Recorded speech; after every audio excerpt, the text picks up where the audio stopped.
The Man on the Road.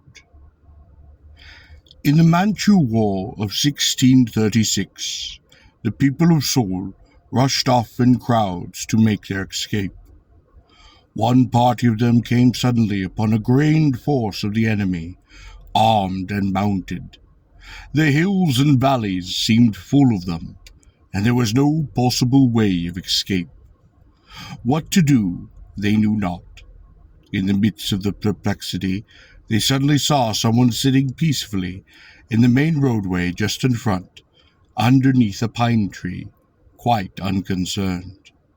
He had dismounted from his horse, which a servant held, standing close by. A screen of several yards of cotton cloth was hanging up just before him, as if to shield him from the dust of the passing army. The people who were making their escape came up to the stranger and said imploringly, "We are all doomed to die. What shall we do?" The mysterious stranger looked at them and said, "Why should you die? Why are you so frightened? Sit down by me and watch the barbarians go by."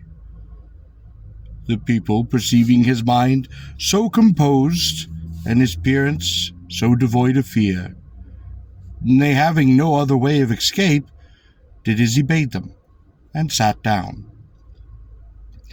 The massive cavalry of the enemy moved by in great numbers, their stomping feet shaking the very earth in a thunderous march, killing everyone they met, not a single person escaping their blades.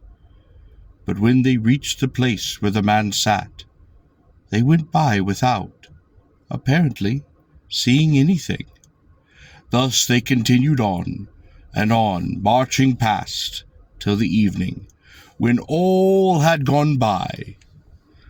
The stranger and the people with him sat the day through, without any harm overtaking them, even though they had been in the midst of the enemy's camp.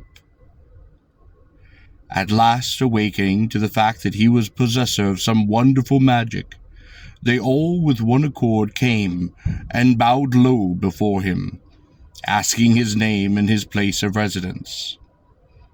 He looked at them and made no answer, but mounted his most beautiful of horse and rode away, no one being able to overtake him. The day following, the party fell in with a man who had been captured, but had made his escape, and they asked if he had seen anything special the day before. He spoke, "When I followed the barbarian army, passing such and such a point," indicating the place where the magician had sat with the people, "we skirted the great walls and precipitous rocks, against which no one could move, and so we passed by." Thus were the few yards of cotton cloth metamorphosized before the eyes of those that passed by.